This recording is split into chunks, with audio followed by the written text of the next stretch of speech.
Wonder Woman 787. This is the first book in the Wonder Woman pantheon to come out since Trial of the Amazons, and I am really happy we're done that event. There were some things I liked, things I didn't like, wrapped up okay, but we're moving on now to bigger and better things. Who's to say? Because Wonder Woman should be dead right now, right? Like, I guess you could say this book takes place before the events of the death of the Justice League, but okay, sure. And because of that, we kind of go through a lot of stuff really fast. Like, this book doesn't give you a second to breathe, really. It covers the end of Trial of the Amazons, where we see Nubia and Diana having their heart-to-heart, and there's just like, Diana, you did good. This is not your fault for the things that happened. Your mother would be proud of you. Look what we gained. Amazons working together from all different tribes coming together and building a new empire. Isn't that great? Diana's like, I do like this and I do want to celebrate this, but currently I have to return to one final piece of business that kind of got unleft in the events of Trial of the Amazons. That, of course, is Altoum, who is the survivor of something. He's like a guy who did some stuff that messed up the champions involved in the fight going on. He said he was on a submarine, so no, Diana's going to deal with that. And we deal with that in a very interesting way. It feels like this storyline will be coming back in a way. We get some background on this guy. Wonder Woman breaks into his submarine, and it's just like, all right, just submit and tell me who you are and what's going on here. So this is Altoum. He is a survivor. They were Legion, an army summoned by the gods. They wanted a death squad. That's what they got.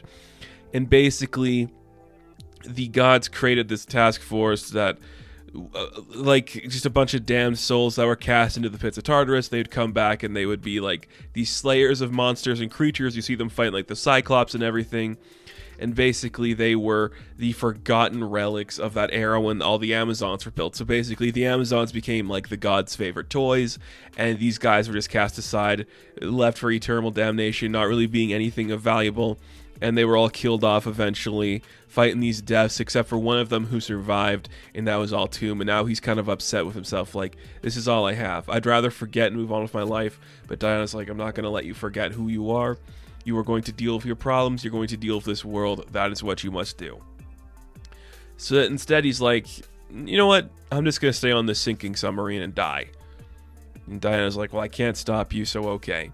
And that's the death of Altoum. We'll actually see if that's his death. He seems like a guy who could come back, because it kind of connects into this theme that we're seeing with the Dr. Psycho stuff, which is just kind of like the Amazons are on a warpath for like their patriarchal rights and everything, and suddenly the men of the world are being banished or forgotten.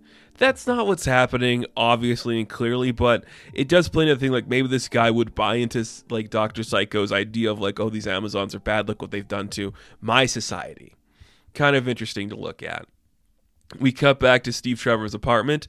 Him and Siegfried are just currently living together. You know, a bunch of hunks living in a house. Diana's booze. It's kind of fun. And you just get like your fish out of water moment where Siegfried's just trying to get himself together. He's like, oh, let's get in a car. I smell like melons. I love this conditioner thing.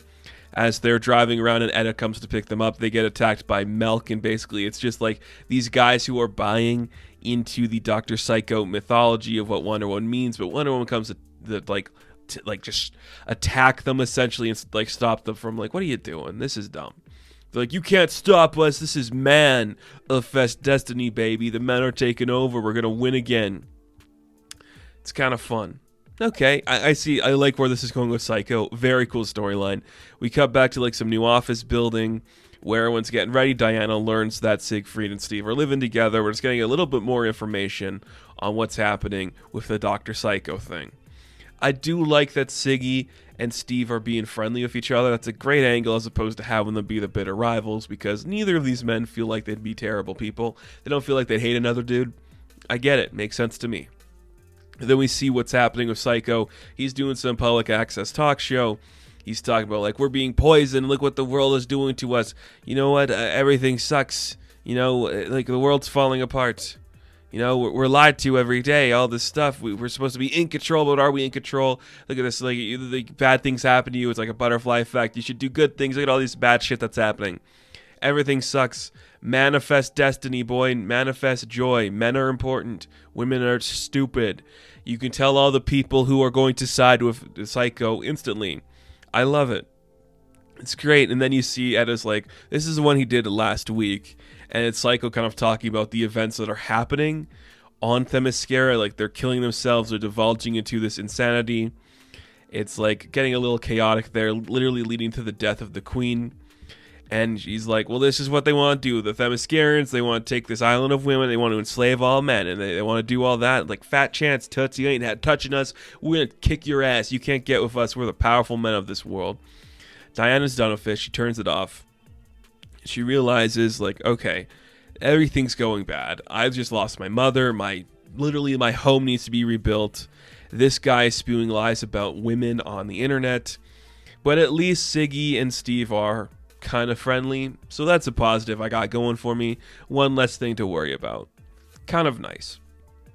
Kind of a nice way to end that part of the story. But before the actual book ends, we see the other part of the plan that Psycho is doing.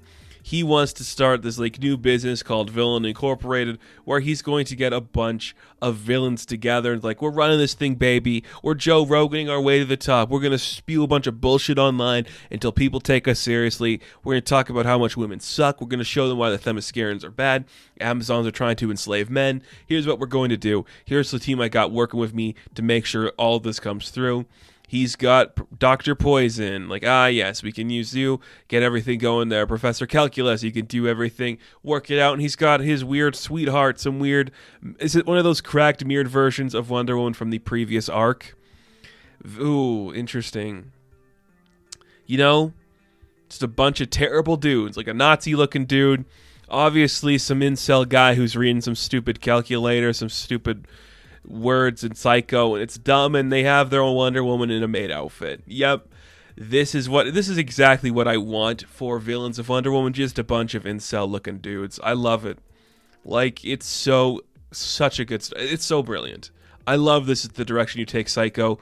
I hope we see Giganta appear in this book and she's just like, we gotta stop this son of a gun. What a loser. I really hope that's what we're doing here. If not, I understand, but I really like this. It did feel like we had to get through all these storylines. Maybe some of it was filler to pad the story a little bit, but I didn't hate it. It feels like it's all leading to one event where every single piece of bad news that is happening to Wonder Woman is happening to her, and now she's got to deal with this, or she doesn't because currently she's dead. It does not matter. Either way, Amazons are good. You know, they're not bad. They're not trying to enslave man. Don't drink his milk, don't buy into his bullshit, man. Don't do it. Don't do it. I like it. We're very fun. So Wonder Woman 787, I'm going to give a 7 out of 10. Now, thank you guys for watching this review. Be sure to like and subscribe to the channel. As always, you can check me out on Instagram, TikTok, and Twitter. And as always, I will catch you in the next one. Have fun. Stay safe. Good luck.